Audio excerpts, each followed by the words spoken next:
జై శ్రీకృష్ణ. కృష్ణ చరితము మధుర సుధాభరితము. భగవద్బంధువులారా, జగద్గురువైన శ్రీకృష్ణ భగవానుని దివ్య పాదపద్మములకు అత్యంత భక్తి పారవస్యంతో నమస్కరిస్తూ శ్రీకృష్ణ కర్ణామృతంలోని ఒక అద్భుతమైన శ్లోకంతో ఆ శ్రీకృష్ణ భగవాన్ని స్తుతిస్తూ మన కొత్త అంశాన్ని ప్రారంభిద్దాం.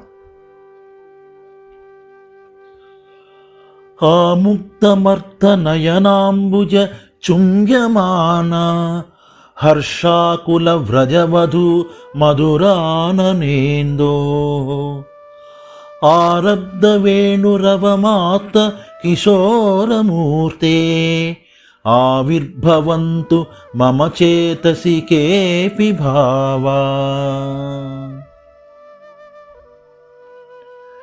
అంటే బాలకృష్ణుని ముఖం చంద్రుళ్లాగా మధురంగా ఉంది. గోపసుందరీమణులు వారి సగము విప్పారిన పద్మాల వంటి కళ్ళతో బాలకృష్ణుని ముఖపద్మాల్ని ముద్దు పెట్టుకుంటూ ఎంతో సంతోషాన్ని కలవరాన్ని పొందుతున్నారు.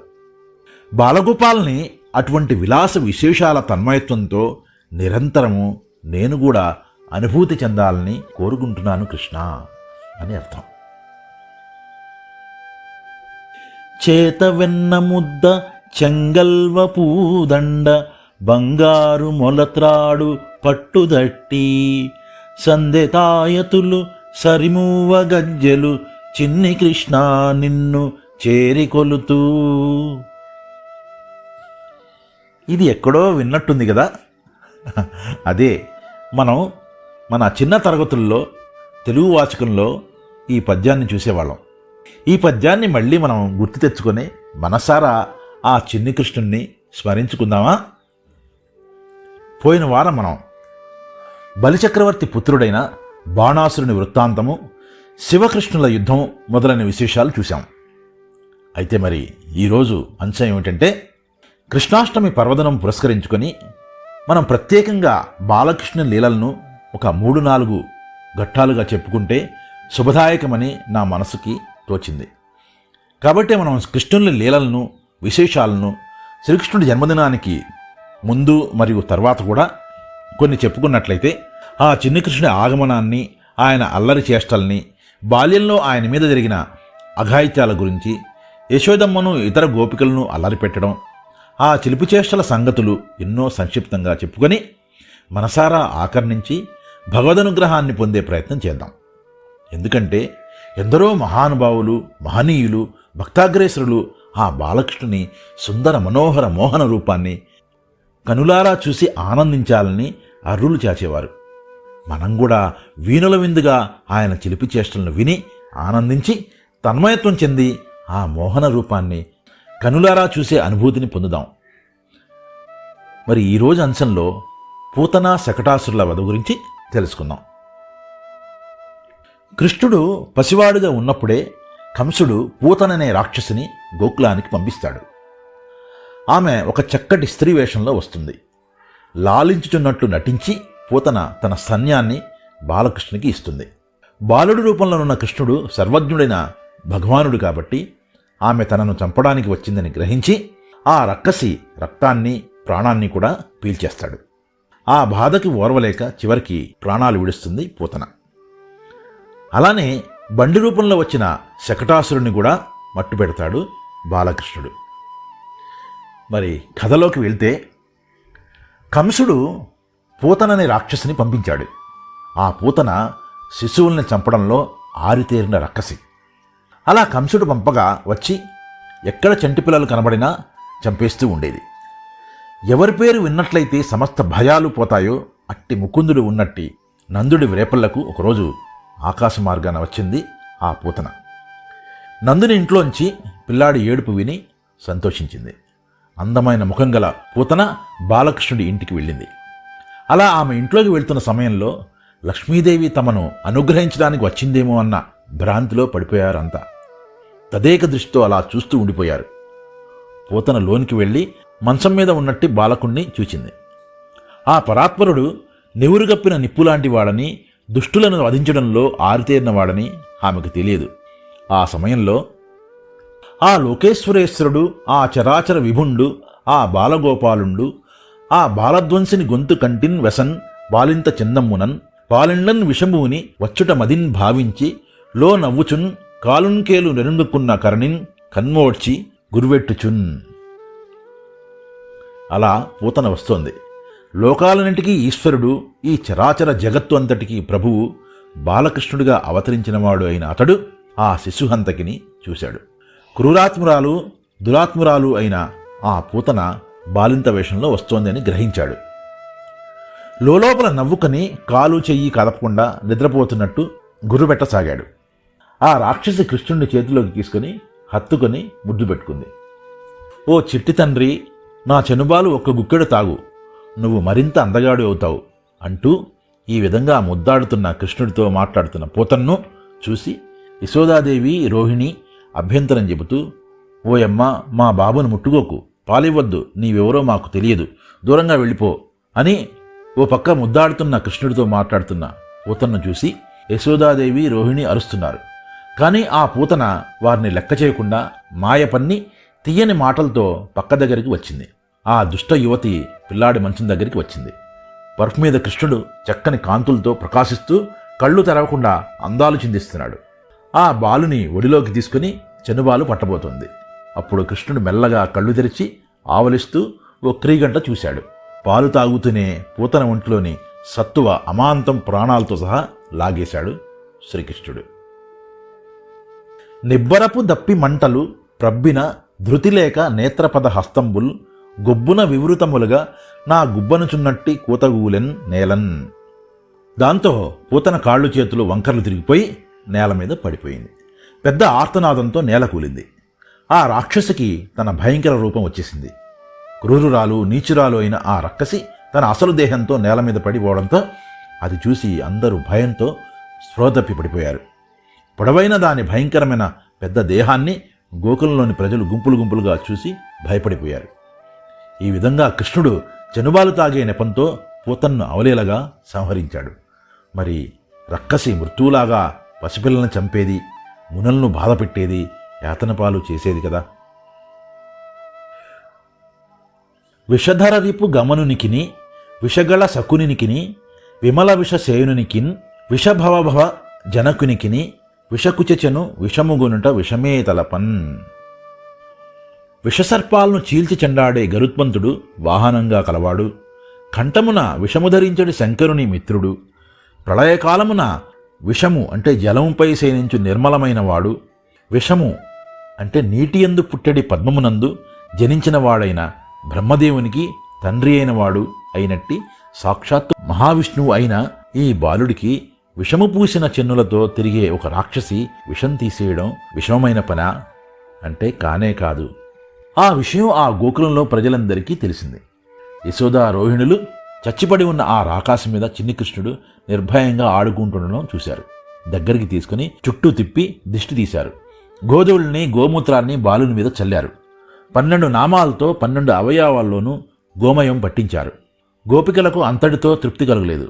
నీవు ఆడుతుండగా గోవిందుడు, నిద్రించేటప్పుడు మాధవుడు, నడిచేటప్పుడు వైకుంఠుడు, కూర్చున్నప్పుడు శ్రీపతి, భుజిస్తున్నప్పుడు సర్వభక్షకుడైన యజ్ఞభుజుడు ఏమరపాటు లేకుండా నిన్ను రక్షిస్తూ ఉంటారు. నీకు ప్రాణాలను, ఇంద్రియాలను, శరీరాన్ని బాధించే ఉన్మాదాలు చేరకుండుగాక అని బాలుడికి రక్షపెట్టి దీవించారు. పానుపు మీద పరుండు పెట్టారు. జో అచ్యుతానంద జో జో ముకుంద లాలి పరమానంద రామ గోవింద జో జో అని ఇక నిద్రపోనాయన అని యశోదమ్మ జోలపాడింది. అంతటి పాపిష్టి రాక్షసి అయినా పాపాలు అన్నీ పటాపంచలైపోయి విష్ణువు తల్లిలాగా పూతన కూడా పరమగతి పొందింది. విష్ణువుకి ఒక్కసారి విషపూరితమైన చెనుబాలు ఇచ్చిన బాలహంతకురాలైన రాకాసి కూడా స్వర్గానికి వెళ్ళిందట. అయితే మరి ఇంకా విష్ణుమూర్తిని కన్న తల్లికి, పాలిచ్చి పెంచిన తల్లికి మోక్షం లభించకుండా ఉంటుందా?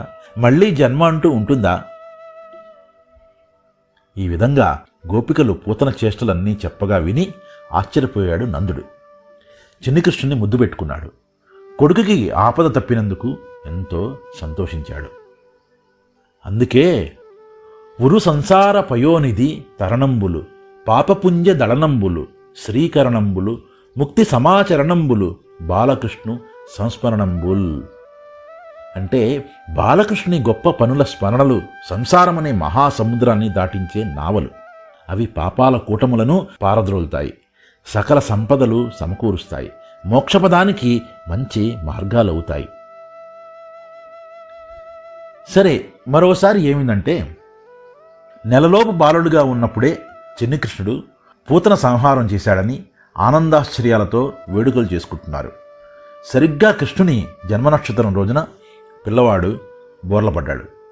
యశోదమ్మ ముత్తైదువులందరినీ పిలిచి ఎంతో వైభవంగా ఉత్సవం జరిపింది. ఇల్లంతా వచ్చేపోయేవారితో సందడిగా ఉంది. అప్పుడు కంసుడు శకటాసురుడనే రాక్షసుడిని బండి రూపంలో కృష్ణుని మీదకి పంపిస్తాడు. వాడు శకట రూపంలో వచ్చి ఆ తొట్టెపైకి ఎక్కి కృష్ణుని చంపడానికి దగ్గరికి సమీపిస్తూ ఉంటాడు.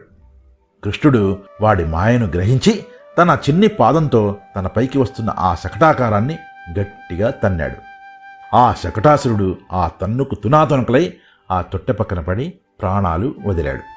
ఆ విచిత్ర ఘటన చూసిన అందరూ ఆశ్చర్యపడి ఏమి జరిగిందని అడుగ్గా ఆ పక్కనున్నవారు ఆ పసిబాలుడు కాలితో తన్నినాడని చెప్పారు. పసివాని లేత పాదముల తాడనకు వీడు చనిపోవటయా అని అందరూ ఆశ్చర్యపడ్డారు. కాసేపటికి అలా నిద్ర నటిస్తున్న చంటిపిల్లాడు శ్రీకృష్ణునికి ఆకలి వేసింది. పాల కోసం ఒళ్ళు విరుచుకుంటూ కాళ్ళు చేతులు ఆడిస్తున్నాడు. ఆ పాదాలు మామూలువా కావు, చక్రం చాపం మొదలైన శుభరేఖలతో అలరారేవి. అట్టి ఒక పాదంతో ఆ బండిని గట్టిగా తన్నాడు. కృష్ణుడు షడ్భావశూన్యుడు, షడూర్మి శూన్యుడు అయినా నిద్ర నటిస్తున్నాడు. ఇక్కడ తెలుసుకోవలసిన అంతరార్థం ఏమిటంటే, శకటం అంటే ఈ మానవ శరీరం, అసురుడు అంటే అమానుషతత్వాన్ని ధరించి నిద్రా సంగమాలలో మునిగి తేలే మూర్ఖుడు, భోగవాంఛలే బండిలోని వస్తువులు. వాని వలన సంసార సాగరంలో పడుతున్నాడు మానవుడు. వాటిని పరిత్యజించాలని చెప్పడమే బండిని తన్నడం. ఆ తన్నిన పాదం విశ్వాన్ని నడిపే చక్రం, శాసించే శాపం తానే అయిన పరమాత్మ. పరిత్యజించడానికైనా భగవాన్ని అనుగ్రహం ఉండాలి కదా. అందుకే భక్తి అనేది చాలా ముఖ్యం అని గ్రహించాలి ఇక్కడ.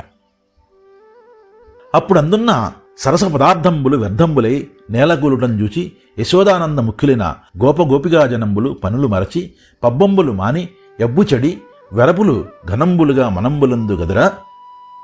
బాలకృష్ణి తన్నుకు బండి ఎగసిపడింది. దానిలోని రసవంతమైన పదార్థాలు నేలపాలయ్యాయి. అప్పుడది చూసి యశోద నందుడు మున్నగు గోపీగోపకులు సంబర్మంతో చేస్తున్న పనులు మరచారు, వేడుకలు మానారు, ఉత్సాహాలు నశించి మిక్కిలి బెదిరిపోయారు. ఇలా శకటాసుర సంహారం చేసిన బాలకృష్ణుని ఏడుపు విని యశోద పరిగెట్టుకుని వచ్చింది. ఓ నా చిన్ని కన్నా, ఆకలేస్తుందా కన్నా, ఏడుపు ఆపునాయనా, దా పాలుదా కన్నా అంటూ లాలిస్తూ యశోదాదేవి పాలిచ్చింది ఆ బిడ్డడికి. బాలకృష్ణుడు శకటాసుర సంహారం చేసిన తర్వాత అనేక మంది గోపకులు పిల్లాడికి అనేక రకాల శాంతులు చేశారు. దిష్టి తీసి హోమంలో వేశారు. వేద మంత్రాలతో ఆశీర్వచనాలు పలికారు, పుణ్యాహవచనాలు చదివారు. కొడుకునొకనాడు తొడపై నిడుకొని ముద్దాడి తల్లి ఎలమి నివురుచోన్ కడుదొడ్డ కొండ శిఖరము వడువున వ్రేగయ్యనతడు వసుధాదీశ. యశోదాదేవి ఒకరోజు చిన్నారి కన్నయ్యని ఒళ్ళో కూర్చోబెట్టుకుంది. ముద్దులు పెట్టి లాలించి ఒళ్ళు నిమురుతోంది. ఇంతలో ఆ కృష్ణుడు చెట్టుక్కున పెద్ద కొండరాయంత బరువెక్కిపోయాడు. అలా యశోద తొడల మీద కొడుకు బరువెక్కిపోతుంటే అంత బరువుగా ఉన్న కొడుకును మోయలేక నేల మీద పడుకోబెట్టింది. బెదిరిపోతూ తల్లి యశోద మనసులో ఇతగాడు లోకాన్ని కాపాడడానికి వచ్చిన కారణజన్ముడేమో అనుకుంది. అవును, మరి సాధారణ పిల్లాడు కాదు కదా, లీలామానుష బాలుడు కదా. అది తెలుసుకునేసరికి వెంటనే మాయ కమ్మేసిందేమో. లేకపోతే అలా నేల మీద పెడుతుందా ఆ కారణజన్ముని, ఆ పరమాత్మని ఆ యశోదమ్మ? పిచ్చి తల్లి కాకపోతే. కృష్ణం వందే జగద్గురుం, కృష్ణం వందే జగద్గురుం, కృష్ణం వందే జగద్గురుం, కృష్ణం వందే జగద్గురుం. ఈ విధంగా ఆ శ్రీకృష్ణుని లీలలను, వైభవాలను, ఆయన తత్వాన్ని మనం లేశమాత్రమైనా తెలుసుకున్నందుకు భక్తవత్సలుడైన ఆ శ్రీకృష్ణ పరమాత్మ తన కృపాకటాక్ష వీక్షణములు మన మీద కూడా తప్పక ప్రసరిస్తాడని ఆశిస్తూ ఆ శ్రీకృష్ణ భగవాన్ని దివ్యమంగళ రూపాన్ని వచ్చే వారం దాకా మనసు నిండా నింపుకొని ఆయన్ని స్మరించుకుంటూ మనసు పులకరింపజేసుకుంటూ మళ్ళీ మనం మరొక కొత్త అంశంతో వచ్చే వారం కలుద్దామా? అంతవరకు సెలవు. సర్వే జనా సుఖినో భవంతు. మీ రావిపాటి రామకృష్ణ. జై శ్రీకృష్ణ.